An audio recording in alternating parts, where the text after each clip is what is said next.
damay wax ne ku dox doxini mbaam ñu dox la doxini mbaam. Oh. Merci, chers collègues. La parole est à notre collègue Abdoulaye Wilane. Guy Marius Sagna, le suivant.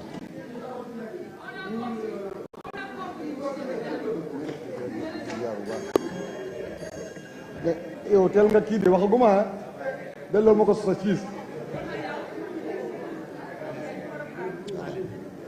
Asalaamaaleykum wa rahmatullahi wa barakaatu. Monsieur le Président de l'Assemblée nationale, maa ngi lay nuyu di nuyu monsieur le ministre des Finances et du Budget moo ko ministre Samba Sy di nuyu sama mbokk député yi. Le prétexte et le contexte. Prétexte bi mooy débat d'orientation budgétaire. Le contexte mooy fi Sénégal tollu. Le contexte mooy tey ni suñu travaux yi tëddee. dégg naa léegi benn collègue wala arab day wax lu xaq wala kan muran nee na tey li mu seetlu fii gis ni président diriger réunion bi ak yi fi xew yépp gëm na ne suñu bàyyantee cër teg fële doyadi ak matérique doomu aadama yëf yi dina jaar yoon gis-gis bi Sénégalais yi am ñun gën a soppeeku. dëgg la jamono jiñ toll ñu ngi wax dialogue politique. L'Assemblée nationale est le lieu par excellence du débat démocratique et du dialogue politique. On en a administré aujourd'hui la preuve. Je voudrais, Monsieur le Président, vous féliciter et féliciter mes collègues de l'opposition pour la manière dont vous avez géré ces difficultés-là. C'est ça le Parlement. Dans tous les pays, c'est comme ça. Il y a toujours des pratiques qui permettent de s'offrir un spectacle, mais également de partir de ces conditions ou de circonstances pour également donner de bons exemples. Je voudrais aussi remercier le président Omar Youm qui, en notre nom, nous, mouvance présidentielle, a su asseoir des relations saines avec nos collègues de l'opposition pour qu'à chaque fois qu'il y ait des problèmes, qu'ils puissent s'asseoir pour trouver des solutions. Mais, mes chers collègues, nous sommes en train de parler de débat d'orientation, de l'orientation qu'il faut donner au budget du Sénégal dans les années à venir. Personnellement, pour avoir fait 6 ans dans cette Assemblée, rien de nouveau ne se présente à mes yeux. Personnellement, pour avoir fait partie de ceux qui ont choisi de mettre en œuvre les politiques publiques qui inspirent l'action gouvernementale, je suis particulièrement rassuré. Mais je voudrais quand même qu'on s'arrête un tout petit peu sur toujours encore le contexte. Quelle est l'image que les hommes politiques sénégalais, quelle est l'image que nous renvoyons au reste du monde? Les projections qui sont faites sont-elles réalisables si on continue à faire ce que nous sommes en train de faire? Là se pose un problème.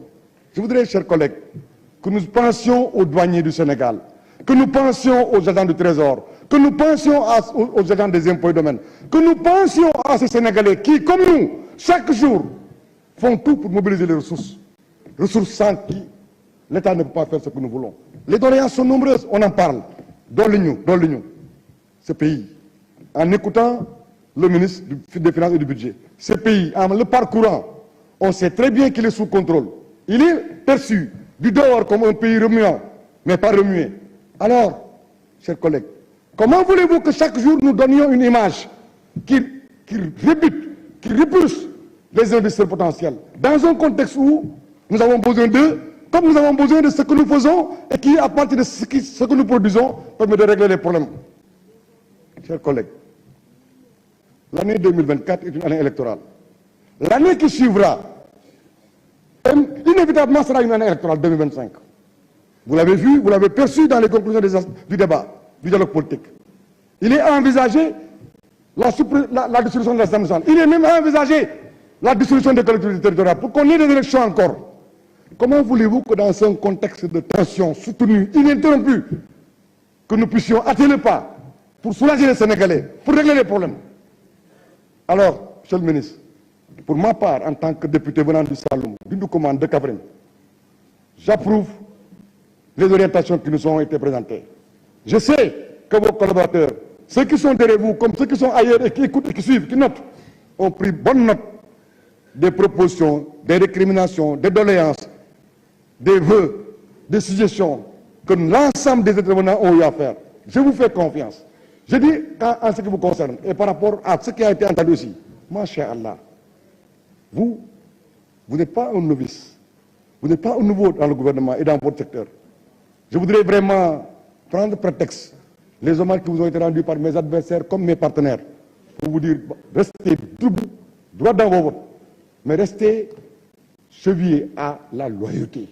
Loyauté vis-à-vis du pays, loyauté vis-à-vis de ceux avec lesquels vous travaillez, mais loyauté surtout vis-à-vis du président de la République. Nous vous faisons confiance et nous espérons que de ce débat, comme des débats antérieurs qu'on a eu dans les commissions techniques avec l'ensemble des ministères, l'orientation qui sera donnée à ce document pluriannuel qui va nous parvenir dans les jours à venir, eh bien, le Sénégal continuera sa marche vers le progrès, vers l'émergence. Mes chers collègues, devenez-y, parce que dans quelques instants, nous allons nous séparer pour que chacun aille chez lui. Je voudrais profiter de cette occasion pour vous souhaiter à chacun et à chacune bonne fête de Tabaski. Vous voyez, il nous arrive de nous chamailler, il nous arrive de nous regarder en chien de faïence, mais quand nous sortons dehors, dans les couloirs, nous nous tapotons les épaules et nous sommes ensemble.